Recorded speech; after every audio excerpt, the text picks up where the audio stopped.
Gila, dunia lagi panas banget. Setelah kematian Ayatollah Ali Khamenei dalam serangan Amerika dan Israel, Iran langsung bikin langkah super mengejutkan. Iran akhirnya resmi menunjuk Mojtaba Khamenei sebagai pemimpin tertinggi baru negara itu. Sosok yang selama ini jarang muncul di depan publik ini tiba-tiba naik ke posisi paling berkuasa di Iran setelah ayahnya, Ali Khamenei, tewas dalam serangan militer gabungan Amerika Serikat dan Israel. Tapi yang bikin makin heboh, pengangkatan ini terjadi super cepat. Menurut laporan Al Jazeera, proses pemilihan dilakukan lewat lembaga elit Iran bernama Majelis Pakar Iran. Setelah rapat dan diskusi intens, nama Mojtaba langsung muncul sebagai kandidat paling kuat dan akhirnya resmi dipilih menjadi pemimpin tertinggi Iran yang baru. Yang bikin banyak orang heran, Mojtaba ini bukan politisi biasa. Selama hidupnya, Mojtaba Khamenei hampir tidak pernah ikut pemilihan umum atau mencalonkan diri dalam jabatan politik formal. Tapi jangan salah, di balik layar, pengaruhnya sudah terasa puluhan tahun di lingkaran kekuasaan Iran. Dan ada satu faktor penting yang bikin posisinya makin kuat. Mojtaba dikenal punya hubungan yang sangat dekat dengan Islamic Revolutionary Guard Corps atau IRGC, pasukan elit militer Iran, yang sangat berpengaruh dalam politik dan keamanan negara itu. Hubungan erat dengan IRGC inilah yang disebut banyak analis sebagai salah satu alasan kenapa Mojtaba bisa naik dengan cepat ke kursi kekuasaan tertinggi. Tapi tunggu dulu, ada kontroversi besar di balik pengangkatan ini. Banyak pihak di Iran dan luar negeri menilai naiknya Mojtaba bisa menciptakan semacam dinasti politik. Situasi ini mengingatkan orang pada masa revolusi Iran 1979 ketika rakyat Iran menggulingkan monarki Muhammad Reza Pahlavi. Ironisnya, revolusi itu dulu bertujuan mengakhiri sistem dinasti.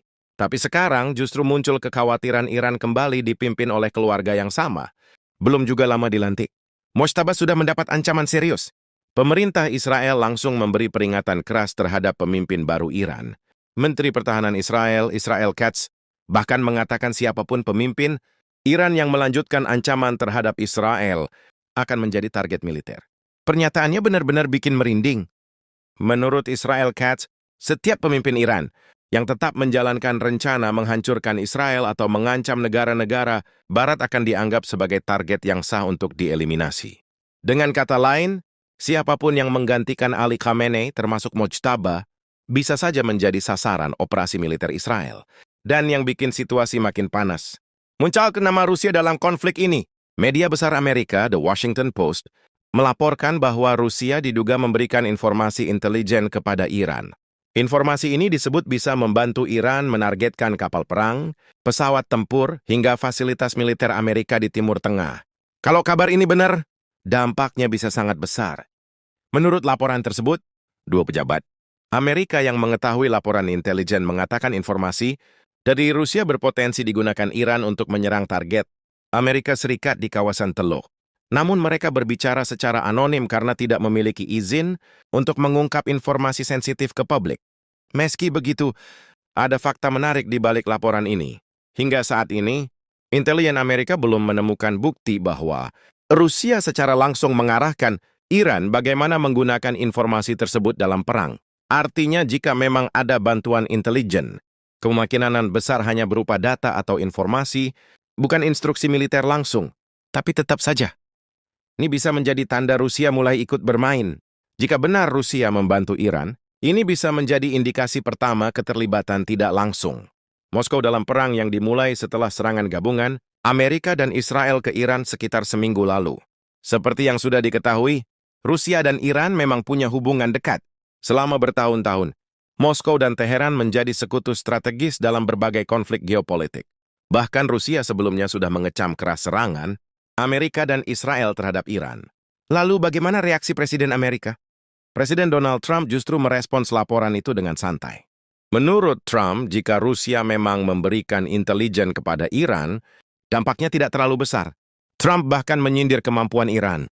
Trump mengatakan bahwa jika Iran benar-benar menerima informasi tersebut, itu tetap tidak banyak membantu mereka menghadapi tekanan militer yang terjadi dalam seminggu terakhir. Ia menyampaikan hal itu kepada wartawan saat berada di pesawat kepresidenan Air Force One. Namun di balik komentar santai itu, Amerika tetap bergerak cepat. Departemen Luar Negeri Amerika menyetujui penjualan darurat 12 selongsong bom ke Israel. Langkah ini dilakukan di tengah meningkatnya konflik di Timur Tengah. Nilainya juga bukan angka kecil. Penjualan bom seberat sekitar Saryupon atau 460 kilogram itu bernilai sekitar 151,8 juta dolar. Selain amunisi, paket ini juga mencakup dukungan logistik dan teknis dari pemerintah Amerika. Tujuannya jelas, memperkuat Israel. Menurut pernyataan Departemen Luar Negeri, penjualan tersebut bertujuan meningkatkan kemampuan pertahanan Israel menghadapi ancaman regional yang semakin meningkat. Yang bikin heboh, penjualan senjata ini dilakukan dengan cara yang tidak biasa. Biasanya penjualan senjata besar dari Amerika harus melalui persetujuan Kongres terlebih dahulu. Namun kali ini, Menteri Luar Negeri Marco Rubio menggunakan kewenangan darurat untuk melewati proses tersebut. Tentu saja keputusan ini langsung memicu kritik. Salah satu anggota Kongres Amerika, Gregory Meeks, menilai langkah ini menunjukkan kontradiksi besar dalam kebijakan pemerintah. Menurutnya, keadaan darurat ini sebenarnya dibuat sendiri. Meeks menuduh pemerintahan Trump menciptakan situasi yang akhirnya mereka gunakan sebagai alasan untuk mempercepat penjualan senjata ke Israel tanpa pengawasan Kongres. Jadi sekarang pertanyaannya, ke mana arah konflik ini akan berjalan? Dengan pemimpin baru Iran, ancaman dari Israel, dugaan keterlibatan Rusia, serta dukungan militer Amerika yang semakin besar, Timur Tengah kini berada di titik yang sangat tegang. Dan dunia pun menunggu apakah konflik ini akan mereda atau justru berubah menjadi perang yang jauh lebih besar.